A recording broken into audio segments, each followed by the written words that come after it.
Sir Madhav గారు, sir media ఎక్కడ? On the way sir. Constables వీళ్ళని తీసుకెళ్ళండి. కవిత, ఐశ్వర్య వెళ్ళండమ్మా. ఏంట్రా చూస్తున్నావు?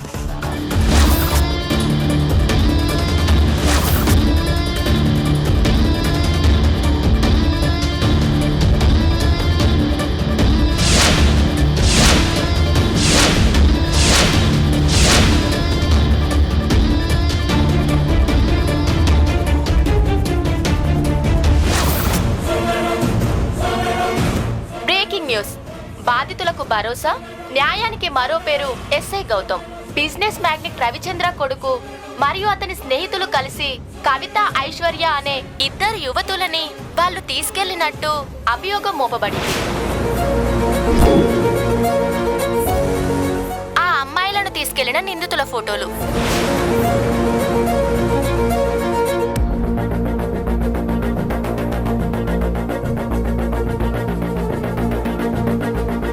సార్, మృణాలిని గారు వచ్చారు.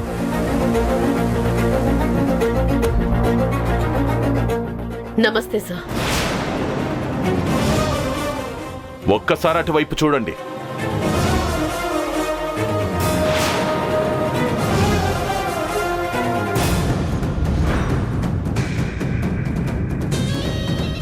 చూడండి, మీ మేనల్లుడు నా కొడుకుని అరెస్ట్ చేశాడు. అరెస్ట్ చేయడమే కాకుండా అర్ధనగ్నంగా కూర్చోబెట్టాడు. నేను మీకు చెప్తూనే ఉన్నాను, ఆ గౌతమ్ని కంట్రోల్ చేయండి అని. కానీ మీరు నా మాటని పట్టించుకోలేదు, లైట్ తీసుకున్నారు. నేను 1000 కోట్లకి అధిపతినైనా కూడా నా కొడుకుని విడిపించుకోలేకపోయాను అంటే నేను అసమర్థున్నే కదా. సార్ ప్లీజ్ మీరు ఎమోషనల్ అవ్వకండి. ఎమోషనల్ అవ్వకుండా ఎలా ఉండమంటావు? వాడు తీసుకెళ్తుంది నా కొడుకుని, మీ కొడుకుని కాదు కదా కామ్గా ఉండడానికి. అదిగో చూడండి, న్యూస్లో నా ఫోటో కూడా ఎలా వేస్తున్నారు. నా కొడుకు పేరు కంటే నా పేరే ఎక్కువగా వేస్తున్నారు. ఇండస్ట్రియలిస్ట్ రవిచంద్ర కొడుకు అని చెప్పి రచ్చ చేస్తున్నారు. నా కొడుక్కి పరిస్థితి తీసుకురావడానికి ఒక రకంగా మీరు కూడా కారణం. ఇప్పుడు చెప్తున్నాను, మీ కొడుకుని మీకు చూపించడం కాదు కదా, మీ కొడుక్కి కూడా నా కొడుక్కి పట్టిన గతే పట్టిస్తాను. సార్ సార్ ప్లీజ్ సార్, అంత పని మాత్రం చేయకండి. ఇంకేం మాట్లాడదు. సార్ నాకున్నది ఒక్కగానొక్క కొడుకు. వాడికి ఏమన్నా అయితే నేను తట్టుకోలేను. ప్లీజ్ సార్, వాడిని ఏం చెయ్యొద్దు. నా దీపక్ నాకు కావాలి. అలా అయితే నా కొడుకు నాకు కావాలి. నా కొడుకు కూడా ఈ కేసులోంచి బయటపడాలి. ఈ కేసులో ఇరుక్కోకూడదని మీకు చెప్పాను, కానీ మీరు వినిపించుకోలేదు. అదే నా కొడుకు ప్లేస్లో మీ కొడుకుంటే మీరు ఇలాగే చూస్తూ ఊరుకునేవాళ్ళ? ఇంతే సైలెంట్గా ఉండేవాళ్ళ? ఏదో ఒకటి చేసి మీ కొడుకును బయటికి తీసుకొస్తారు కదా.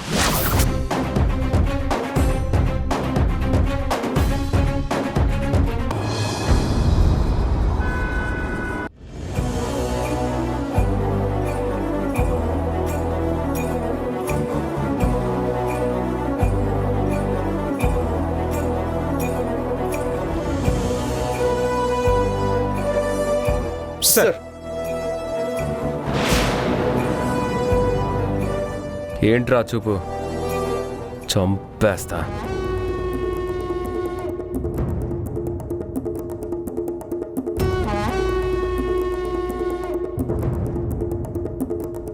కూర్చోండమ్మా.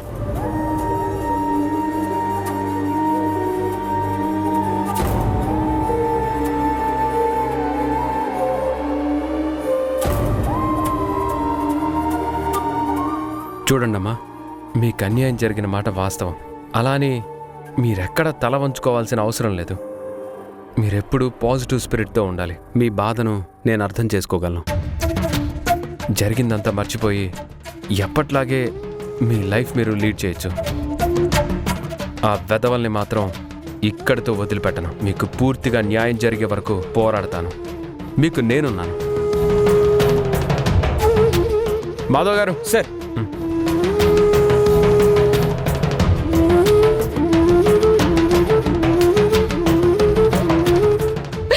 అమ్మా ఐశ్వర్య, అమ్మ కవిత, కవిత, అమ్మ కవిత, ఏమైందమ్మా? ఎన్ని రోజులు ఎక్కడికి వెళ్ళిపోయావు? అమ్మ కవిత, ఈ దెబ్బలేంటమ్మా? ఏడు తల్లి. ఏం జరిగిందమ్మా? చెప్పమ్మా, ఏం జరిగింది? దేవుడా, నేనేం పాపం చేశాను? నా బిడ్డకి ఇలాంటి పరిస్థితి తీసుకొచ్చావే. మీరు బాధపడకండి సార్. ఆ దోషులకి శిక్ష పడేలాగా నేను చేస్తాను. ఏయ్! మిమ్మల్ని వదలను రా! మిమ్మల్ని వదలను! ఏయ్! వదలండి! నన్ను వదలండి! ఏయ్! వదలండి! నన్ను వదలండి! ఏయ్! మిమ్మల్ని వదలను రా! చెప్పేది మీకే, ఆగండి. ఎవరిని వదిలిపెట్టండి రా! మిమ్మల్ని ఎవరిని వదలను! మీరు ఇలా గొడవ చేసి వాళ్ళని ఇంకా బాధ పెట్టకండి. ఇలాంటి సమయంలో మీరు ధైర్యంగా ఉండి వాళ్ళల్లో ధైర్యాన్ని నింపాలి. అంతేకాని మీరు ఇలా బాధపడుతూ ఉంటే వాళ్ళు ఇంకా ఎక్కువ బాధపడతారు. మీరు అలా పక్కకి వెళ్ళండి. నేను స్టేట్మెంట్ తీసుకోవాలి. సార్, ఇప్పుడు స్టేట్మెంట్ తీసుకుని ఏం చేయగలం సార్? నష్టం జరిగిపోయిందని వాళ్ళని ఊరికే వదిలిపెట్టలేం కదా. ఆ నష్టం చేసిన వాళ్ళ అంతు చూడాలి కదా. ప్లీజ్ సార్, మీరు వెళ్ళండి. మీ ముందు వాళ్ళు నిజం చెప్పాలంటే ఇబ్బంది పడతారు. రాజు గారు, వీళ్ళని పక్కకి తీసుకెళ్ళండి. సార్, తప్పుగా అనుకోకండి. మా డ్యూటీ మమ్మల్ని చేయనివ్వండి ప్లీజ్.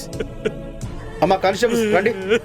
వాళ్ళని తీసుకెళ్ళండి సార్. మీరు ఇలా రండి సార్. అమ్మా రెండమ్మా, రండి. వెళ్ళండి సార్. వాళ్ళని తీసుకెళ్ళండి సార్. రామ్మా. నా కొడుకు కాబట్టి నేను ఫీల్ అవుతున్నాను. మీరు వాణ్ణి బయటికి తీసుకొస్తారనుకోవడం నాదే పొరపాటు. సార్, మీరు అలా అనుకోవద్దు. నేను 100% అన్ని రకాలుగా ట్రై చేశాను, కానీ ఇలాంటి సిచ్యువేషన్ వస్తుందని నేను అనుకోలేదు. సార్ చూడండి, ఇప్పటికైనా మించిపోయింది ఏమీ లేదు. నేను మీ కొడుకుని బెయిల్ మీద బయటికి తీసుకొస్తాను. అలాగే కోర్టులో తను నిర్దోషి అని నిరూపిస్తాను. అంటే ఏంటి? ఈ విషయం కోర్టు దాకా వెళ్ళాలనుకుంటున్నారా? సార్, నెక్స్ట్ అదే కదా సార్. ఈ విషయం కోర్టు వరకు వెళ్ళకూడదు. మీ మేనల్లుని భయపెడతారో బతిమలాడుకుంటారో, వాడి తల్లిని తండ్రిని భయపెట్టి వాణ్ణి బ్లాక్మెయిల్ చేస్తారో నాకు తెలీదు. కానీ ఈ విషయం ఎక్కడితోనే ఆగిపోవాలి. స్టేషన్లోనే ఆగిపోవాలి.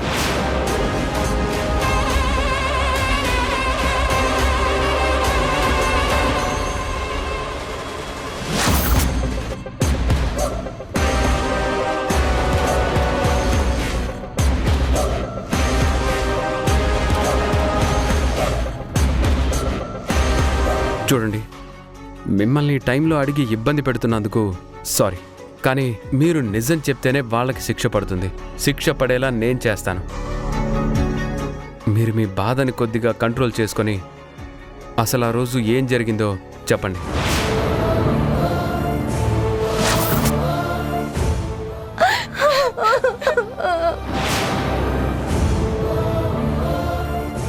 కవిత, Aishwarya, control your self.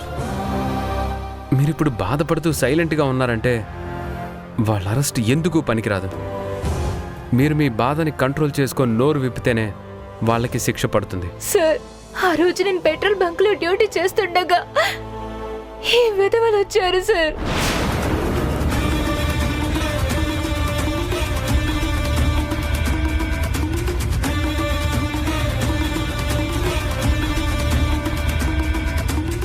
Sir, మీరు రాకపోయి ఉంటే వీళ్ళు మమ్మల్ని నిజంగానే చంపేసి ఉండేవాళ్ళు సార్. మా ప్రాణాలు కాపాడడానికి ఆ దేవుడే మిమ్మల్ని పంపించుంటాడు సార్. మాధవ్ గారు, వీళ్ళని తీసుకెళ్ళి మెడికల్ ఎగ్జామినేషన్ చేయించండి. తర్వాత ఇద్దరి దగ్గర స్టేట్మెంట్ తీసుకొని రికార్డ్ చేద్దాం. తీసుకెళ్ళి. Okay sir. అమ్మా రండమ్మా, కానిస్టేబుల్స్ రండి, అమ్మా మీరు వెళ్ళండి. వీళ్ళని తీసుకెళ్ళండి త్వరగా. రండమ్మా.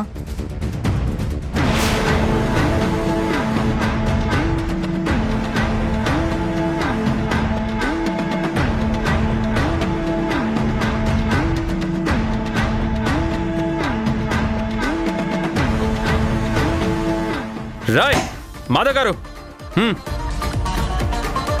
సెల్ ఓపెన్ చేయి. ఏంట్రా చూస్తున్నారు మిమ్మల్ని?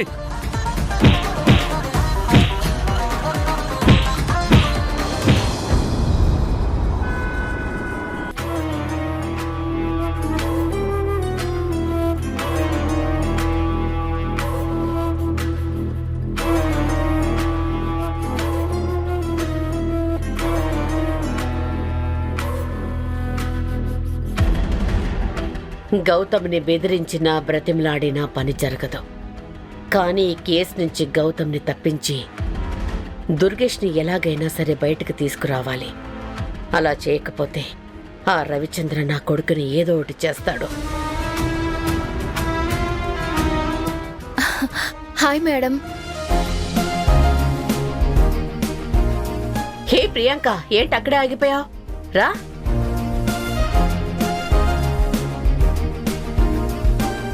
కూర్చో ప్రియాంక.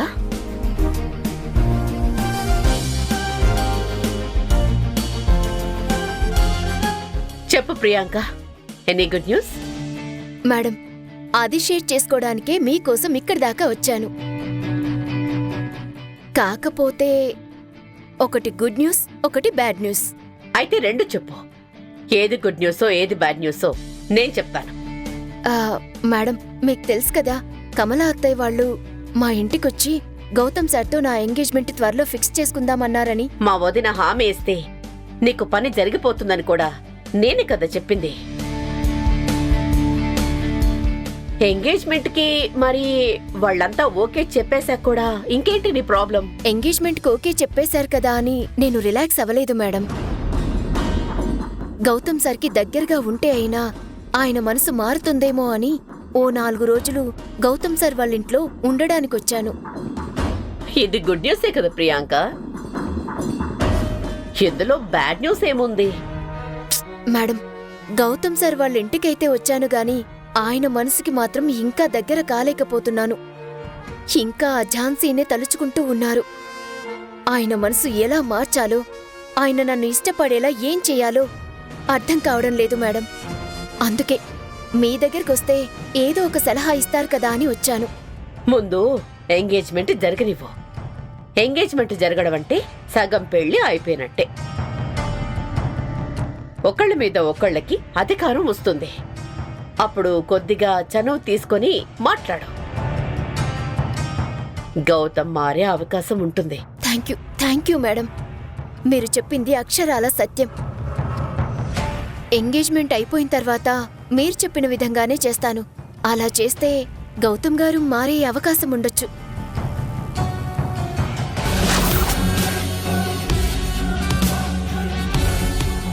నమస్తే మేడం.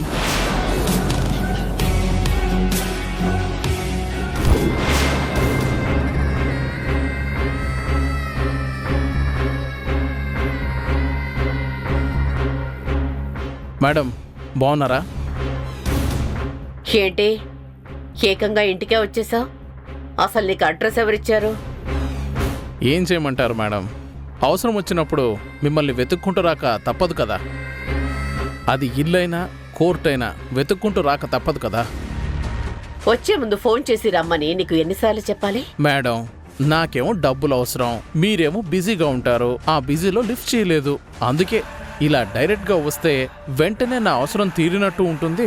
పైగా మీలాంటి గొప్ప వాళ్ళ దర్శన భాగ్యం చేసుకున్నట్టు ఉంటుందని వచ్చాను మేడం. మేడం, ఎవరితను మిమ్మల్ని డబ్బులు అడగడం ఏంటి? ప్రియాంక, నీకొక విషయం ఇప్పటి వరకు చెప్పలేదు. మా వదిన మీ పెళ్లికి ఒప్పుకోవడానికి కానీ ఆ ఝాన్సీని ఆ ఝాన్సీని గౌతమ్కి దూరం చేయడానికి కానీ కారణం ఇతనే.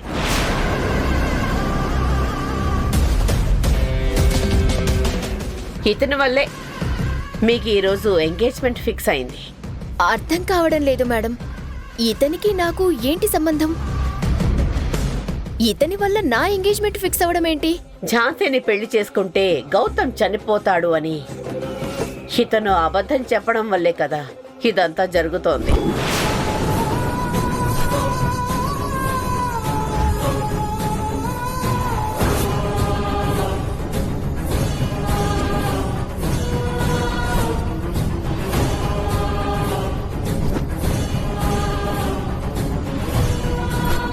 గౌతమ్తో నీ పెళ్లి చేయడం కోసం ఎంత డ్రామా క్రియేట్ చేయాల్సి వచ్చింది ప్రియాంక. వావ్ మేడం, మీరు నిజంగా నా కోసం ఇంత కష్టపడి నన్ను గౌతమ్ సార్కి దగ్గర చేశారా? నిజంగా మీకు థ్యాంక్స్ అనేది ఏ భాషలో చెప్పాలో ఎలా చెప్పాలో తెలియట్లేదు మ్యామ్.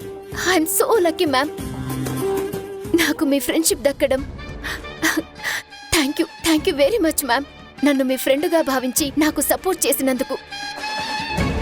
మేడం, అంటే నేను అఘోర వేషం వేసింది ఈ మేడం కోసమేనా? నాతో అలా చెప్పించింది ఈ మేడం కోసమేనా? అవును. అయితే నేనిక నుంచి మిమ్మల్నే కాదు ఈ మేడంని కూడా డబ్బులు అడగొచ్చన్నమాట.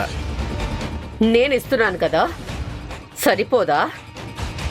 తనని అడగడం, తన దగ్గరికి వెళ్ళడం లాంటివి చేసి విషయం అంతా డ్రామా అని బయటపడేలా చేశావో నీకదే ఆఖరి రోజు అవుతుంది. సర్లేండి మేడం, ఎవరు డబ్బులు ఇస్తే ఏంటి? మీరే డబ్బులు ఇవ్వండి, మీ దగ్గరే తీసుకుంటాను.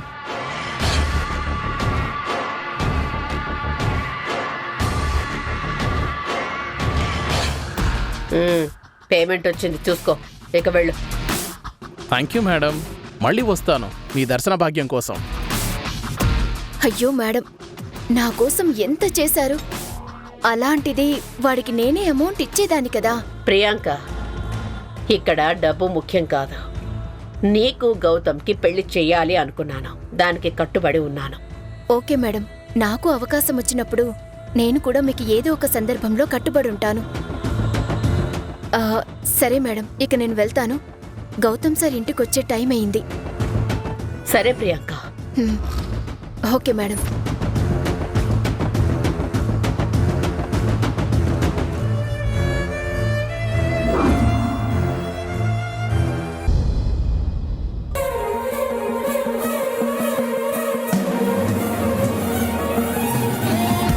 గౌతమ్ సార్, నేను మీకోసం చాలా సేపటి నుంచి వెయిట్ చేస్తున్నాను సార్.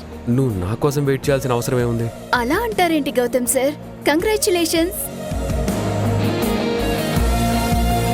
ఇది చెప్పడానికి ఎంతసేపటి నుంచి వెయిట్ చేశానో తెలుసా? నిజంగా you did a fantastic job. మీరు చేసిందంతా టీవీలో చూసేశాం. మీరు చాలా మందికి ఇన్స్పిరేషన్. మీరు చాలా అంటే చాలా గ్రేట్. మీరు న్యాయం కోసం పోరాడే విధానం కానీ, నిలబడే తీరు కానీ నాకు చాలా అంటే చాలా ఇష్టం. ముఖ్యంగా అమ్మాయిల ఆపదలో ఉన్నప్పుడు మీరు ఇమ్మీడియట్ గా రెస్పాండ్ అవుతారు sir.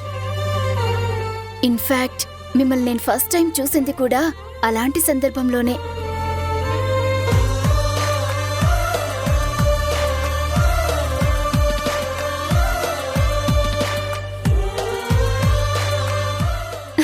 Sir, once again congratulations. Thank you Priyanka. Gautam sir, ఆ అమ్మాయిల్ని ఎత్తుకెళ్లిన వాళ్ళకి ఇంతటితో శిక్ష పడినట్టేనా? అప్పుడే కాదు, దానికి ఇంకా చాలా ప్రాసెస్ ఉంది.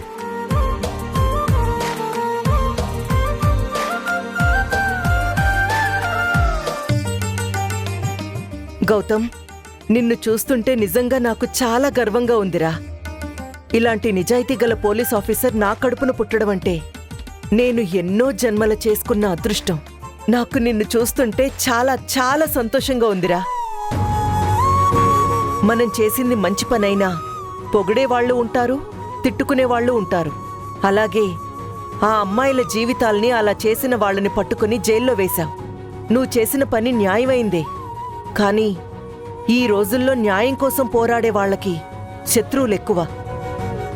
జాగ్రత్త నాన్నా. సరే అమ్మా. అలా అని వాళ్ళని మాత్రం వదిలిపెట్టకు. ఆడపిల్లలిద్దరికీ పూర్తిగా న్యాయం జరిగే వరకు వాళ్ళను విడిచిపెట్టకు. అలాగే అమ్మా. అత్తయ్య, ఇక ఆ విషయాల గురించి తర్వాత మాట్లాడుకుందాం. పాపం డ్యూటీలో పడిపోయి ఎప్పుడు తిన్నారో ఏంటో. ముందు భోజనం పెడదాం పదండి. అయ్యో, నువ్వు చెప్పేంత వరకు నాకు తట్టనే లేదు. గౌతమ్, నువ్వు త్వరగా ఫ్రెష్ అప్ అయ్యిరా, భోంచేద్దాం. నీ కోసం మేమిద్దరం కూడా తినకుండా చాలాసేపటి నుంచి వెయిట్ చేస్తున్నాం. అమ్మా, నా కోసం ప్రియాంక ఎందుకు ఎదురు చూడడం? తనని తినమని చెప్పొచ్చు కదా. ఆ, చెప్పాను గౌతమ్, చెప్పినా వినే పిల్ల కాదుగా. గౌతమ్ సార్ వస్తేనే నేను తింటానని మొండికేసింది. అదే ఎందుకు? అంత అవసరం తనకే ఉంది. రేయ్, అలా మాట్లాడుకురా. పాపం తను ఫీల్ అవుతుంది. ముందు వెళ్ళి ఫ్రెష్ అప్ అయ్యిరా. ఏదైనా ఉంటే భోంచేస్తూ మాట్లాడుకుందాం, సరేనా? ముందు వెళ్ళిపో.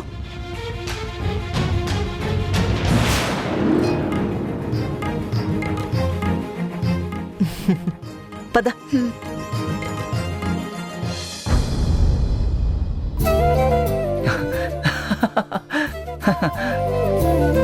Breaking news. బాధితులకు భరోసా, న్యాయానికి మరో పేరు SI Gautam. Rani, Jhansi madam,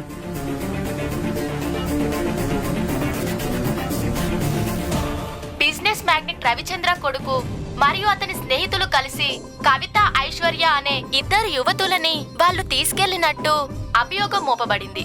SI Gautam కి పోలీస్ శాఖతో పాటు స్థానిక ప్రజల నుంచి కూడా ప్రశంసలు వెల్లువెత్తుతున్నాయి. ఆ అమ్మాయిలను తీసుకెళ్లిన నిందితుల ఫోటోలు.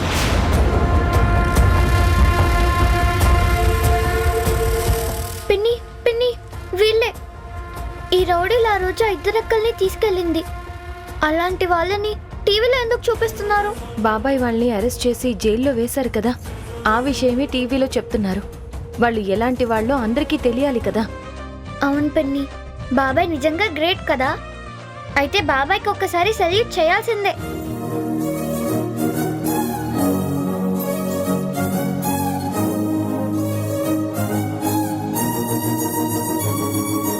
నువ్వంటే తనకిష్టమని నాతో ఒక్క మాట చెప్పించు.